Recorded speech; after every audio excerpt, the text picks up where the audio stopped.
পুঁটি মাছ পুরপুরি করব। চচ্চড়ি বলে অনেকে, আমরা পুরপুরি বলি, মানে শুকনা করে করা। সব মশলাপাতি দিছি, তেল দিয়ে নেব।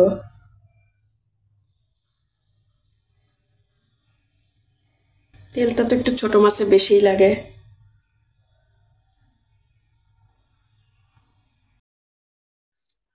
এখন ভালোভাবে মেখে নেব। পেঁয়াজ বেশি করে দিচ্ছি, আজকে গুঁড়া মরিচও দিলাম।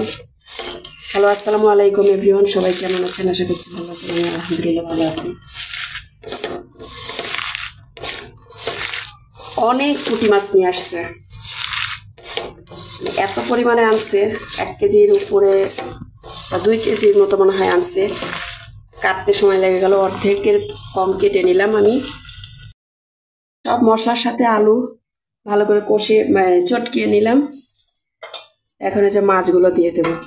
মাছগুলো বড় সাইজের, কিন্তু তাও আমি পুরপুরি করতেছি, কারণ আমার এইটাই খাইতে ইচ্ছা করলো। আর আজকে মাছে অন্য কোনো তরকারি দেবো না, বা শুধু পেঁয়াজ দিয়ে করবো না, ইয়ে দিয়ে করবো। কিন্তু মাছ কাটতে এত সমস্যা হয়েছে, প্রতিটা মাছ কাটা যাচ্ছে না। প্রতিটা মাছের পেটে এত ডিম, কিন্তু ধুইতে যায় সব ডিম বের হয়ে গেছে। আমি কীভাবে দেখাবো, মানে এগুলো সব ডিম, কিন্তু সব ডিম বের হয়ে গেছে। আমি ডিমগুলো রাখতেই পারিনি। এই যে মানে এত সমস্যা হয়েছে। আর কিছু রাখছি, আপনাদের ভাইয়া বলছে যে মাছ ভাজা খাবে। এই যে মাছের পেটটা ভরা ডিম। তো বড় মাছ হলেও আমার পুরপুরি করে খেতে ইচ্ছা করলো। আর তাছাড়া মাছ ভাজা করব কিছু। আর এখনও মানে ট্রেতে 1 গাদা মাছ রয়ে গেছে। এখন রান্না বসাই, আবার মাছগুলো আরও কাটবো, কেটেই রাখবো, নাহলে তো নষ্ট হয়ে যাবে। আর এগুলো এই পুরপুরি করতেছি, বাকিগুলো ভাজবো। এই তো আজকে রান্না বান্না। আলতোভাবে মাখিয়ে এখন একটু পানি দিয়ে দিই। মশলা বাটার পানিটা ছিল, ওইটা একটু দিয়ে নিয়ে আগে। এতগুলো গুঁড়ামরিচ দিলাম আজকে, একটু ঝাল ঝাল খাবোর জন্যে। কাঁচামরিচও বেশি দিছি, তাও কেমন মনে হচ্ছে কি যে সাদা সাদা। আসলে ক্যামেরায় কালার প্রথমে বোঝা যায় না, পরে আবার ঠিকঠাকই থাকে, আবার অনেক সময় সাদাও হয়। ভিডিও আর বাস্তবতা তো এক না। এখন চুলাটা জ্বালায় দিই। আর এইগুলো যে হলুদ লবণ মানে মেখে রাখছে এই মাছগুলো আপনাদের ভাইয়াকে ভেজে দেবো। মানে সবাই খাবো 2-4টা করে। আরও বেশি কাটতে পারলে আর একটু ভাজা যাইতো, কিন্তু এখনো মাছ কাটা হয়নি। এত পরিমাণ মাছ, আমার এমনিতে কোমরের সমস্যা। এখন এত মাছ একসাথে তো কাটা যায় না। যতটুকু পারলাম কেটে আগে রান্না বসাতে আসলাম, বাকিটা আবার এখন কাটতে থাকবো। এই যে মাছের তরকারিটায় বলক এসে গেছে, কিন্তু পানি আরেকটু কম দিলে মনে হয় ভালো হতো। যাই হোক, হালকা করে রাখছি, একদম পানি টেনে একদম পুরপুরি হয়ে গেলে নামিয়ে ফেলবো। আর মাত্রই তো বলক আসছে, এখনও তো মাছটা আলুটা সিদ্ধ হবে, এর মধ্যে ঝোল টেনে যাবে। আমি এটা ঝোলের মাছ করতেছি না। এত সুন্দর একটা কালার আসছে তরকারির, কারণ এই হলুদের গুঁড়োটা অল্পতে অনেক কালার হয়। সেক্ষেত্রে মনে হচ্ছে একটু হলুদের গুঁড়া বেশি হয়েছে, কারণ এই হলুদের গুঁড়াটা মেনটেন করা যায় না, অল্পতে খুব কালার হয়। তাড়াহুড়ো করে করছি, একটু মনে হয় সামান্য বেশি করছে। আর খুব সুন্দর একটা স্মেল আসতেছে তরকারি থেকে। এখন আপনাদের ভাইয়ার উপরে রাগারাগি করতেছি যে এত মাছ, মানে অর্ধেক কেটে আবার বাকি অর্ধেক রাখছি। এখন বলে কি ফেলে দাও। কোনো কথা, মাছ মানে ভালো মাছ ফেলে দিতে ইচ্ছা করে। আবার বলে যে বাকিগুলো ধুয়ে রেখে দাও ফ্রিজে, পরে আবার কাটো। কিন্তু মানে পেটের মধ্যে নাড়িভুড়ি সব মাছ রেখে দিলে কিন্তু বেশি নরম হয়ে যায়। প্রতিটা মাছের মধ্যে ডিম, আমি ধোয়ার সময় সব ডিম বের হয়ে গেছে, কারণ পেট কাটা হয়েছিল। এই যে এখানে অর্ধেকের মতো মাছ আছে। আর আমি তো ছাই দিয়ে মাছ কাটি, মাছ কাটার সময় আমার ছাই লাগেই, তো এই জন্য ছাই এই যে ছিটেমিটে গেছে।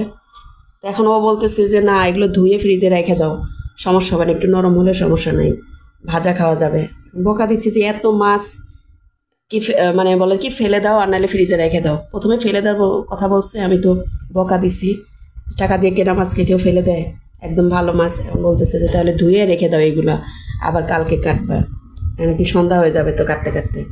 আর রান্না বসাইছি, রান্নার মধ্যে আবার এই মাছে হাত দিলে ছাই, নাড়াচাড়া করলে সেটা নিয়ে আবার রান্নার মধ্যে সমস্যা। তো ভাবতেছি পরে আর একটু মানে রান্নাটা শেষ করে কাটাকাটি করি। আমি আর এখন খাওয়া দাওয়া করবো না, মাছ কেটে সব পরিষ্কার করে তারপরে গোসল টোসল। মাছগুলো এমনিতে খুব সুন্দর, কিন্তু এত মাছ একসাথে কাটা সমস্যা। আবার এটা নিয়ে আবার কালকে বসবো। পুরুষ মানুষকে আর কি বলবো, তারা তো মহিলাদের ঘরের বউদের সমস্যা বোঝে না। এমনিতেই এতগুলো মাছ কাটতে প্রচুর সময় লাগে, সবারই সমস্যা হয়। আর আমার এমনিতেই মানে অনেক ব্যাক পেনের সমস্যায় ভুগতেছে আমি অনেক দিন হলো। তো আমার কোমরের অবস্থা খারাপ, তারপরে আমার পা ভেঙে গেছিলো 1 বছর আগে, সেটা নিয়ে আমি ভুগতেছি। পা ভালো হলেও আমি প্রতি রাতে পা যন্ত্রণা করে, সারাদিন পা যন্ত্রণা করে, পা ব্যথা করে, পায়ে দুর্বল লাগে, মানে অবশ লাগে, পাটা ভালো লাগে না। মানে একটা পা হাত ভাঙলে যতই ভালো হোক সেটা আর পুরোপুরি আগের মতো হয় না।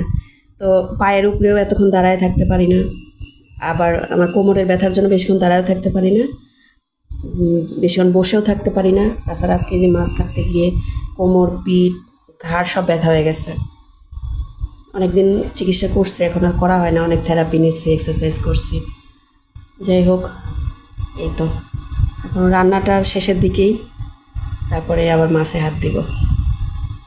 এই যে মাছ রান্নাটা হয়ে গেছে, নিচে টিট শব্দ করতেছে, এখন পানি সম্পূর্ণ টেনে গেছে। এখন নামিয়ে ফেলি আর মাছ ভাজাগুলো করে দেই। আর ওইদিকে ভাত হয়ে গেছে প্রায়, ডাল রান্না করা আছে। মাছগুলো এক এক করে সব দিয়ে দিই। আর কয়েকটা হলে ভালো লাগতো, কিন্তু এখন আবার কেটে ধুয়ে সময় লাগবে, সেগুলো যেগুলো হচ্ছে সেগুলোই থাক।